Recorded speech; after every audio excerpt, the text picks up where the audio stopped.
আসসালামু আলাইকুম প্রিয় দর্শক, বাচ্চাদের খাবার রেসিপির আজকের পর্বে বাচ্চাদের জন্য দ্রুত ওজন বৃদ্ধিকারী, পুষ্টিকর, স্বাস্থ্যকর ও মজাদার দুইটি জাদুকারী খাবার রেসিপি নিয়ে হাজির হয়েছি। এই খাবার দুইটি বাচ্চাদের দ্রুত ওজন, উচ্চতা ও স্মৃতিশক্তি অর্থাৎ কিছু শেখা বা মনে রাখার ক্ষমতা বাড়াতে, সেই সাথে বাচ্চাদের বিভিন্ন পুষ্টি চাহিদা পূরণ করতে জাদুর মতো কাজ করবে। এই খাবার দুইটি তৈরি করে আপনারা ৮ মাস থেকে ৮ বছর বয়সী বাচ্চাদেরকে সকালের নাস্তায়, দুপুরে ও রাতের ভারী খাবার হিসেবে দিতে পারবেন। বাচ্চারা অল্প খাবারে পর্যাপ্ত পুষ্টি পাবে। তো এখানে আর কথা না বাড়িয়ে চলে যাচ্ছি মূল রেসিপিতে। তো প্রথমেই আমি এখানে নিয়েছি পরিমাণ অনুযায়ী সুজি, আর নিয়েছি এখানে স্বাদের জন্য চিনি। এখানে চিনির পরিবর্তে আপনারা তাল মিশ্রি ব্যবহার করতে পারবেন। সেই সাথে এখানে নিয়ে নিচ্ছি 1 চা চামচের মতন ঘি এবং নিয়ে নিচ্ছি এখানে একটি মুরগির ডিমের কুসুম। দর্শক, বাচ্চার বয়স যদি 10 মাসের ঊর্ধ্বে হয় সেই ক্ষেত্রে আপনারা এখানে ডিমের সাদা অংশ এবং কুসুম সহ পুরো একটি ডিম নিতে পারেন। আমি এখানে 10 মাসের নিচের বাচ্চাদের জন্য শুধুমাত্র একটি ডিমের কুসুম ব্যবহার করছি এবং ডিমের কুসুমটাকে চামচের সাহায্যে খুব ভালো করে ফেটিয়ে নিচ্ছি।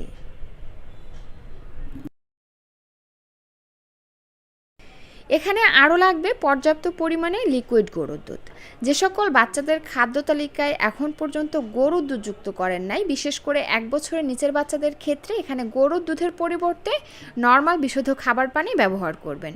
তো যাই হোক, চলে আসলাম চুলায় একটা প্যান দিয়ে তার মধ্যে আমি এখানে ঘি দিয়ে দিলাম। ঘিটা ভালোভাবে গলে আসার পরে এখানে আমি সুজি দিয়ে ঘিয়ের মধ্যে সুজিগুলোকে ভালো করে ভেজে নিচ্ছি। দর্শক, ঘিতে গুড ফ্যাট রয়েছে, যেটা বাচ্চাদের দ্রুত ওজন বাড়ায়, সেই সাথে বাচ্চাদের স্মৃতিশক্তি বাড়াতে সাহায্য করে, অর্থাৎ কিছু শেখা বা মনে রাখার ক্ষমতা বৃদ্ধি করে।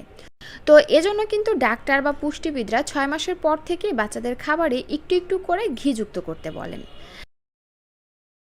তো যাই হোক, ঘিয়ের সঙ্গে সুজিগুলোকে ভালো করে ভেজে নিয়েছি, আর এখন খুব সুন্দর একটা ফ্লেভার বের হচ্ছে। এই পর্যায়ে সুজি সিদ্ধ হওয়ার জন্য আমি এখানে গরুর দুধ দিয়ে দিচ্ছি।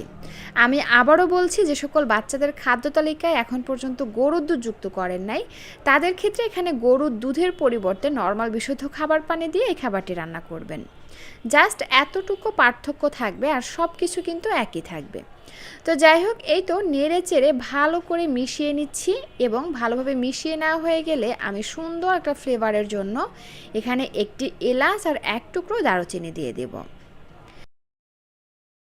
নেড়ে চেড়ে ভালো করে মিশিয়ে নিব, এবং যখন দেখব যে সুজিটা ভালোভাবে সিদ্ধ হয়ে গেছে, এই পর্যায়ে আমি এখানে চিনিটা দিয়ে দিচ্ছি। আমি আবারও বলছি, চিনির পরিবর্তে আপনারা এখানে লাল চিনি অথবা খেজুরের গুড় কিংবা তাল মিশ্রিও ব্যবহার করতে পারেন হালকা মিষ্টির জন্য। তো যাই হোক, নেড়ে চেড়ে ভালো করে মিশিয়ে নিয়েছি, আর এখন কিন্তু সব কিছু ভালোভাবে সিদ্ধ হয়ে গেছে। এই পর্যায়ে আমরা ফেটিয়ে রাখা ডিমের কুসুমটা উপর থেকে অল্প অল্প দিব, এবং অনবরত নেড়ে চেড়ে সুজির সঙ্গে ভালো করে মিশিয়ে নিব। আর এই অবস্থায় কিন্তু চুলার আঁচটা একদম লো আঁচে রাখবেন। ডিমের কুসুমটা দেওয়ার সময় চুলার আঁচটা যদি একদম বাড়ানো থাকে, তাহলে কিন্তু ডিমের কুসুমগুলো একদম দলা পেকে যাবে। তো সেই ক্ষেত্রে কিন্তু বাচ্চাদের গলায় আটকে যাওয়ার সম্ভাবনা থাকবে। তো এজন্য চুলার আঁচটা একদম লো আঁচে রেখে তারপরে ডিমের কুসুমটি দিবেন এবং ভালোভাবে সুজির সঙ্গে মিশিয়ে নেবেন। তাহলে দেখবেন কোনো আঁশ থাকবে না ডিমের, একদম সুন্দরভাবে সুজির সঙ্গে ডিমটা মিশে গেছে। তো যাই হোক, এবার এখানে আমি 1 চিমটি লবণ দিয়ে দিচ্ছি স্বাদের জন্য। তবে 1 বছরের নিচের বাচ্চাদের জন্য এখানে আপনারা লবণ এবং চিনিটা স্কিপ করে যাবেন। তার কারণ 1 বছরের নিচের বাচ্চাদের কিডনি এবং লিভার অপরিপক্ক অবস্থায় থাকে। তো এজন্য কিন্তু ডাক্তার বা পুষ্টিবিদরা বাচ্চাদের খাবারে অতিরিক্ত লবণ চিনি ব্যবহার করতে নিষেধ করেন। তো এজন্য যে লবণ চিনি না দিলেই বাচ্চাদের খাবারে স্বাদ হবে না, তেমনটা কিন্তু না। একটি বাচ্চা জন্মের পর থেকে 6 মাস পর্যন্ত শুধুমাত্র মায়ের বুকের দুধ খায়। তো সেই ক্ষেত্রে বাচ্চাটি কিন্তু মায়ের বুকের দুধের স্বাদ ছাড়া আর কোনো স্বাদের সাথে সে পরিচিত না। সুতরাং আপনি আপনার বাচ্চাকে 6 মাসের পর থেকে যেমন খাবার খাইয়ে অভ্যস্ত করবেন, তেমনই কিন্তু সে অভ্যস্ত হবে। যদি আপনি চিনি লবণ ছাড়া খাবার খাইয়ে অভ্যস্ত করেন, তাহলে কিন্তু সে চিনি লবণ ছাড়াই খাবার খাবে। তো দর্শক, আমি এরকমের লিকুইড অবস্থায় চুলা থেকে নামিয়ে নিয়েছি, কারণ এটা ঠান্ডা হয়ে গেলে কিন্তু আরও কিছুটা ঘন হয়ে আসবে।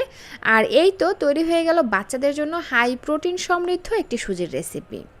তো এইভাবে সুজি রান্না করে কিন্তু আপনারা 6 মাস থেকে 10 বছর বয়সী বাচ্চাদেরকে সকালের নাস্তায়, দুপুরে কিংবা রাতের ভারী খাবার হিসাবে দিতে পারবেন। প্রথমে আমি এখানে নিয়ে নিচ্ছি সাবুদানা। সাবুদানাগুলোকে নর্মাল পানি দিয়ে ভালো করে ধুয়ে নিয়েছি। তারপরে আমি এগুলোকে প্রায় 1 ঘন্টার মতন ভিজিয়ে রেখেছি। পারফেক্টভাবে সাবুদানা রান্না করতে চাইলে সাবুদানাগুলো ভিজিয়ে রাখা কিন্তু খুবই জরুরি, আর এই কথাটা আমি প্রতিটা ভিডিওতে বলি, বিশেষ করে সাবুদানার রেসিপিগুলোতে। তো যাই হোক, এই যে দেখুন সাবুদানাগুলো কিন্তু খুব ভালোভাবে ভিজে গেছে। তো যাই হোক, এখন হচ্ছে আমি এর মধ্যে ধুয়ে রাখা চিড়া দিয়ে দিচ্ছি। জাস্ট চিড়াগুলোকে ভালো করে ধুয়ে নিয়েছি, এটা ভিজিয়ে রাখার কিন্তু কোনো প্রয়োজন নেই। আর আমি এখানে সাদা চিড়া নিয়েছি, আপনারা চাইলে কিন্তু লাল চিড়াও নিতে পারেন। সাদা চিড়ার তুলনায় লাল চিড়ায় কিন্তু পুষ্টিগুণ বেশি থাকে। তো যাই হোক, এরপরে হচ্ছে আমি এখানে 2 কাপ পরিমাণে লিকুইড গরুর দুধ দিয়ে দিচ্ছি। যে সকল বাচ্চারা গরুর দুধ খায় না তাদের ক্ষেত্রে এখানে গরুর দুধের পরিবর্তে নর্মাল বিশুদ্ধ খাবার পানি দিয়ে খাবারটি রান্না করবেন। স্বাদের জন্য 1 চিমটি লবণ দিয়ে দিলাম। এখানে আর কোনো কাজ নাই, এখন হচ্ছে জাস্ট ঘন ঘন নেড়ে চেড়ে আমরা এগুলোকে ভালো করে রান্না করে নেব। শিশুদের শারীরিক ও মানসিক বিকাশের জন্য গরুর দুধ অত্যন্ত উপকারী। এতে রয়েছে calcium, protein, vitamin B, vitamin D. এটি হাড় ও দাঁত শক্তিশালী করে, পেশি গঠনে সাহায্য করে, রোগ প্রতিরোধ ক্ষমতা বাড়ায়, মস্তিষ্কের বিকাশে কাজ করে। এছাড়া বাচ্চাদের দ্রুত ওজন বৃদ্ধিতেও সাহায্য করে। এক কথায় দুধ শিশুদের জন্য আদর্শ ও সুপারফুড। এজন্যই তো পুষ্টিবিদরা বলেন যে বড়দের ক্ষেত্রে দুধ ডিম স্কিপ হলেও ছোটদের ক্ষেত্রে দুধ ডিম স্কিপ করা যাবে না, কারণ এটা হচ্ছে বাচ্চাদের বাড়ন্ত বয়স। তো যাই হোক দর্শক, এই তো দেখুন সাবুদানাগুলো কিন্তু পারফেক্টভাবে সিদ্ধ হয়ে গেছে। তো আমি এখানে একটি ভিডিওর মধ্যে আপনাদের 2টি রেসিপি শেয়ার করছি। তো প্রথমে আমি এখানে কিছুটা পরিমাণে সাবুদানা একটা বাটিতে তুলে একটা সাইডে রেখে দিচ্ছি। আর এটা কিভাবে আরও বেশি পুষ্টিকর, মজাদার এবং হেলদি উপায়ে বাচ্চাদেরকে খাওয়াবেন সেটা আপনাদেরকে একটু পরেই দেখিয়ে দিচ্ছি। তো যাই হোক, বাকি যে সাবুদানাটা রয়েছে তার মধ্যে আমি এখানে একটি মুরগির ডিমের কুসুম দিয়ে দিচ্ছি। আপনারা চাইলে ডিমের সাদা অংশ এবং কুসুম সহ পুরো একটি ডিম এখানে দিতে পারেন, এবং এই অবস্থায় কিন্তু চুলার আঁচ একদম লো আঁচে রয়েছে। তো যাই হোক, ডিমের কুসুমটা দিয়ে আমি নেড়ে চেড়ে ভালো করে মিশিয়ে নিয়েছি। ডিমের কুসুমটা দিয়ে অনবরত নেড়ে চেড়ে মেশাতে হবে, যেন ডিমের কুসুমের বড় দলা পেকে না যায়, সেদিকটা অবশ্যই লক্ষ্য রাখতে হবে। তো যাই হোক, এই তো ভালো করে মিশিয়ে নিয়েছি। এবার এর মধ্যে আমি স্বাদের জন্য দিয়ে দিব 1 চা চামচের মতন চিনি।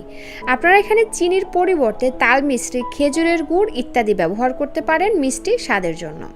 কারণ বাচ্চাদের খাবার শুধু পুষ্টিকর হলেই হবে না, পুষ্টিকরের পাশাপাশি বাচ্চাদের খাবার মজাদারও হতে হবে। কারণ মজাদার না হলে কিন্তু আপনার, আমার, বাচ্চা কেউই খেতে চাইবে না। আমরা বড়রাও কিন্তু খাবার মজা না হলে খেতে পারি না। তো যাই হোক, এই তো চিনি দিয়ে আমি ভালো করে মিশিয়ে নিয়ে চুলার আঁচ একদম লো আঁচে রেখে আমি এগুলোকে আরও 1 থেকে 1.5 মিনিটের মতন ফুটিয়ে নিচ্ছি। আর ফুটিয়ে নেওয়া হয়ে গেলে এরকমের ঘনত্বেই আমরা চুলা থেকে নামিয়ে নেব এবং ঠান্ডা করে বাচ্চাকে খাইয়ে দেব।